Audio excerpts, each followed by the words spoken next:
You're tuning into Black and White Sports on YouTube. The no-holds-barred truth on sports.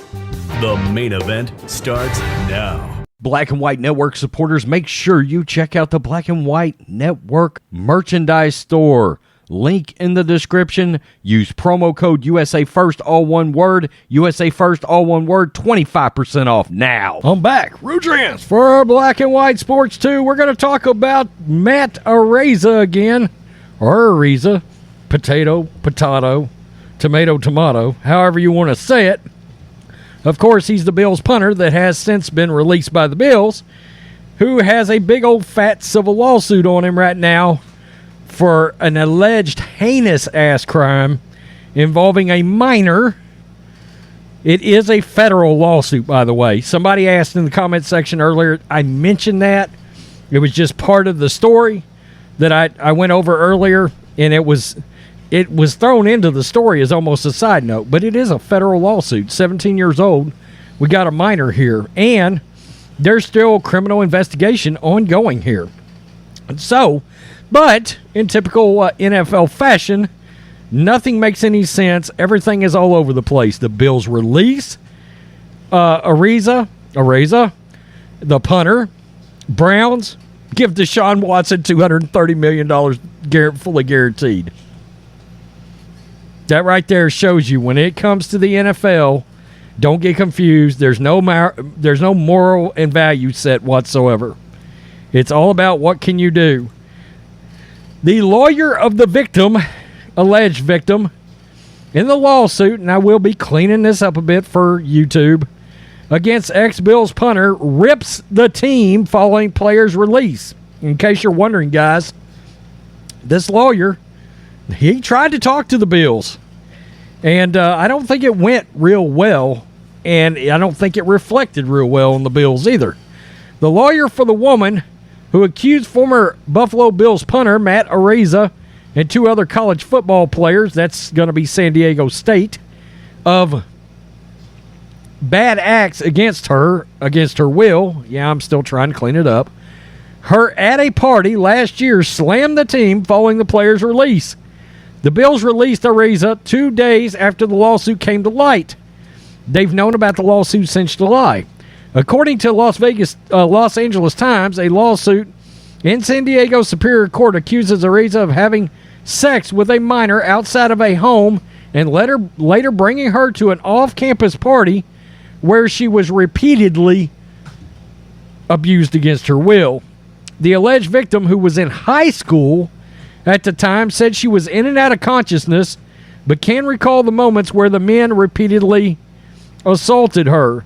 Dan Gillian, who represents the alleged victim, issued a statement following Araiza's release saying the Bills ignored concerns he raised about the player when contacting the team in late July.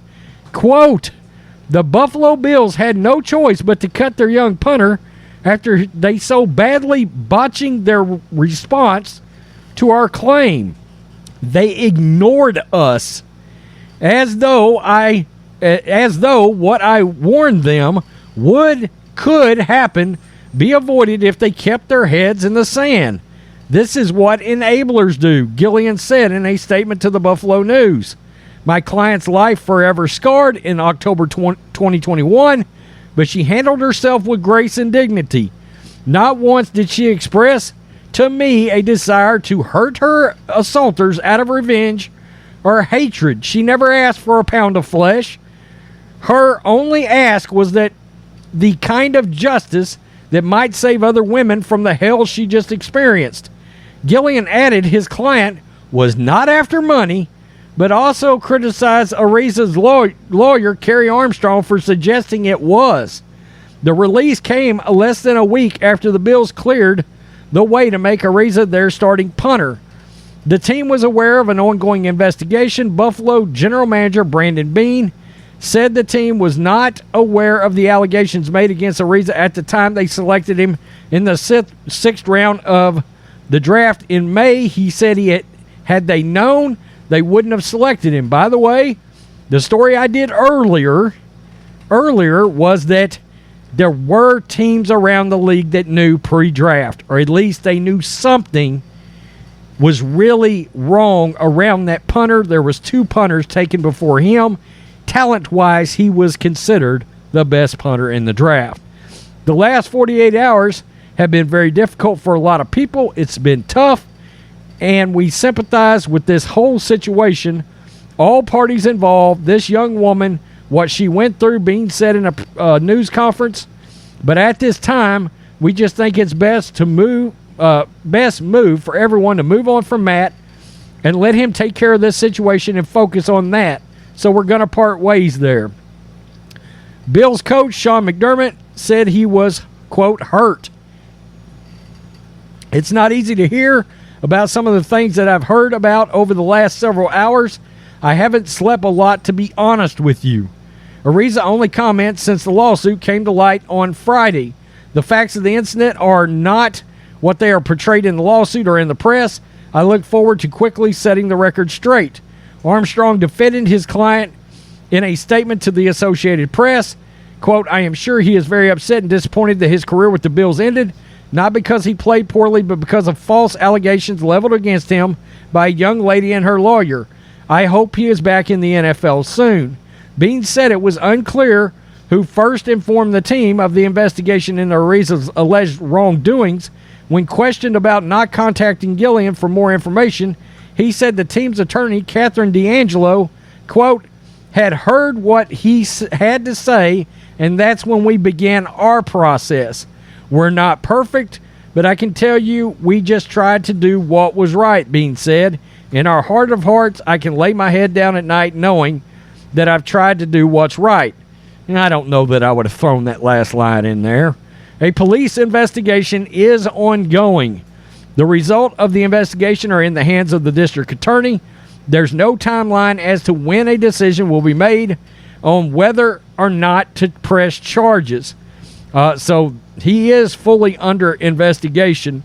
That's really something, because here's the problem we've got right now. It's like 6 weeks later, 5 weeks later, after this lawyer is saying they contacted the Bills. Well, that's when our process started. That's great, but you didn't release this cat until it went public, okay? Until there started to be some backlash against you having this guy on the roster. And again, let's be clear. The kid, Araiza, may be completely innocent. He may be, okay? All I can tell you is what it feels like, okay? And speculate. Does it feel like a money grab? Because I would come on here and I'd tell you flat, I think she's trying to get some cash, get some coin, cash a check. I don't buy that right now. I don't. Maybe something will come out that'll sway me in that direction, but the fact is, the incident supposedly happened on one day. She was at the police the next day. Okay, that's not exactly... We're not talking about a quarterback here or a linebacker or somebody that was going to get drafted in the first 3 rounds of the draft. When you're talking about a punter, you don't know if they're ever going to see an NFL field or get an NFL check. Even this guy, yeah, he was the best punter in the league, but you don't know. It just doesn't feel right now like a cash grab, okay? Honestly, on Deshaun Watson, let's say he would have had 2 women come out against him. I'm going to be honest with you. For a while, I would have been like, this doesn't feel right. It feels like a cash grab, blah, blah, blah, blah, blah. Where I started having the real issue was there were so many women that obviously something had happened. And obviously, as the NFL proved, he, in their minds, he was guilty of something. The police investigation out of Houston said, we believe he committed multiple sex crimes. Police investigator just came out and said that. So we don't know how this is going to turn out, but no, right now it doesn't feel like a cash grab. Does it look bad on the Buffalo Bills for having waited to release him? I mean, it doesn't look great. You know, it doesn't. But I will say this, as far as an organization goes, look, Bean, good general manager, seems to be sound, okay? Sean McDermott, hell of a good head coach. Seems to be like a sound, level head coach. All right? This is not like the Browns organization where I think they got a good head coach and a trash-ass general manager and particularly owner. All right? So I don't know. I do know it looks bad that the Bills actually waited until this lawsuit actually went public. You know, they probably should have cut bait a couple of weeks ago. Looks even worse that they just cut a punter. You know, a guy that must have been pretty good because as soon as he was cut, the Colts picked him up, grabbed him, and signed him. I mean, you know, so I don't know. Peace. I'm out. Till next time. Thanks for watching the show. Be sure to like, comment, and subscribe. Be sure to tune in next time on Black and White Sports.